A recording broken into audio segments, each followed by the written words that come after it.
পঞ্চম শ্রেণীর শিক্ষার্থী বন্ধুরা, তোমরা যারা সামনে বৃত্তি পরীক্ষা দিবে, তোমরা জানো যে তোমাদের একটি শর্ট কম্পোজিশন আসবে যেখানে 10 নাম্বার থাকবে। তো তোমরা জানো যে শর্ট কম্পোজিশন আর প্যারাগ্রাফ এক নয়, প্যারাগ্রাফ এক প্যারায় লিখতে হয়, কিন্তু শর্ট কম্পোজিশন কয়েকটি প্যারায় লিখতে হয়। প্যারা বলতে এক একটি ঘটনা এক একটি স্টেপে বিভক্ত থাকবে আর কি। আমি এখানে মাই বার্থডে পার্টি এই শর্ট কম্পোজিশনটি কয়েকটি প্যারায় তোমাদের সাথে তুলে ধরেছি। আশা করি এভাবে লিখলে তোমরা শর্ট কম্পোজিশনে যে 10 মার্কস 10 থেকে 10ই আশা করতে পারো। তো চলো আমরা শুরু করি।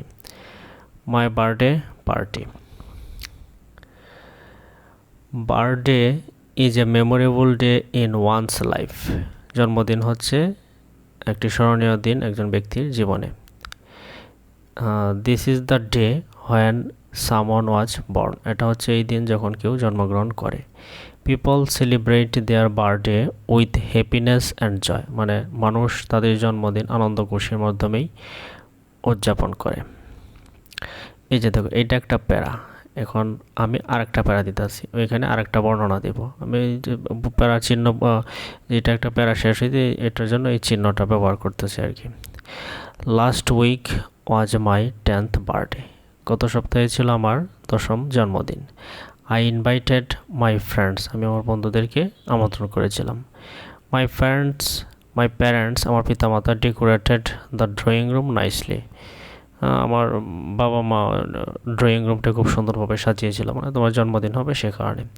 মাই father ordered a birthday cake. আমার বাবা একটা জন্মদিনের কেক অর্ডার করেছিল। My mother gave me a new dress. আমার মা আমাকে একটি নতুন পোশাক দিয়েছিল। And I wore that on that day. Wore তুলে পরিধান করা, এবং আমি এটি ওই দিনে পরিধান করেছিলাম, মানে তুমি পোশাকটা পরেছিলে।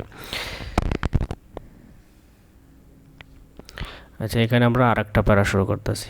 একটা প্যারা থেকে একটা প্যারাটা অবশ্যই স্পেস দিতে হবে। ইন দ্য আফটারনুন, বিকালবেলা, all my friends started to come. সকল বন্ধুরা আসতে শুরু করলো।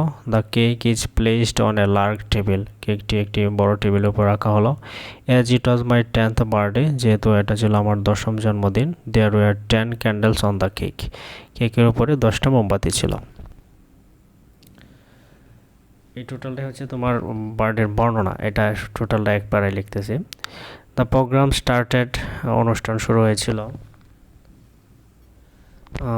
All of my friends and family members stood around the table. মানে আমার সকল বন্ধুরা এবং পরিবারের সদস্যরা টেবিলের চারপাশে দাঁড়িয়েছিল।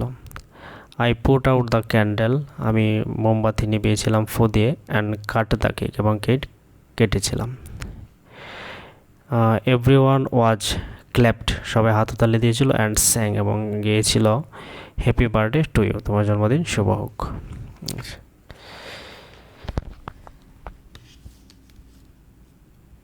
পরবর্তী প্রায় আছে আমাদের আফটার দ্যাট। তারপর মাই mother gave my friends.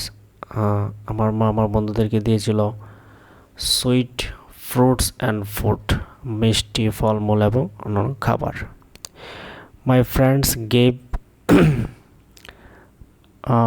Friends gave me various gifts.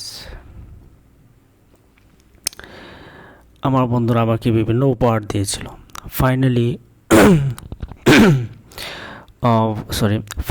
we took many photographs to remember the day.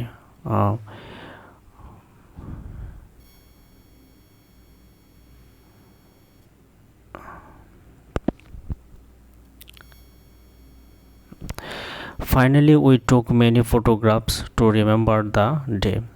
পরিশেষে আমরা দিনটি স্মরণ করে রাখার জন্য কিছু ছবি তুলেছিলাম। Finally we took many photographs to remember the day. দিনটি স্মরণীয় করে রাখার জন্য আমরা অনেক ছবি তুলেছিলাম। এখন এটা হচ্ছে তোমার কম্পোজিশনের একেবারে শেষ। তুমি এটা এখানে শেষ করে দিয়ে শেষ প্যারা এটা। Birthday is not only about gifts and food but also love, care and happiness. মানে জন্মদিন শুধুমাত্রই এটা উপহার এবং খাবার দাওয়ার বিষয় না, এটা অধিকান্ত কি ভালোবাসা, যত্ন এবং সুখের ব্যাপার স্যাপার। একটা জিনিস আমরা নট অনলি বাট অলসো আমরা তখন ইউজ করি একই সাথে যখন একটা বিষয়ের দুইটা বর্ণনা করা হয়, দুইটা বিষয় বর্ণনা করা হয়।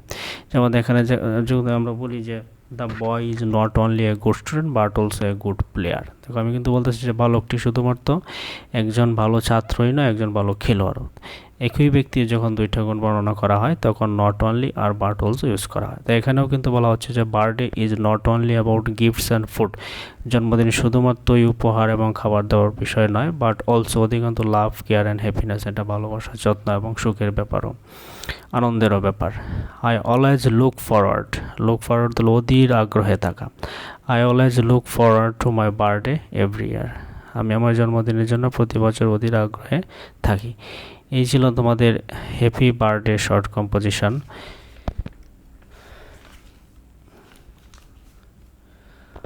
যদি ভিডিওটি ভালো লেগে থাকে তবে চ্যানেলটি সাবস্ক্রাইব করবা, লাইক কমেন্ট করবা, আর তোমাদের ইংরেজি যে কোনো বিষয়ের উপর যদি কোনো প্রবলেম থেকে থাকে কমেন্ট করে জানাতে পারো, আমি সে বিষয়ের উপর ভিডিও আপলোড দেব। আজ এ পর্যন্তই, থ্যাংক ইউ।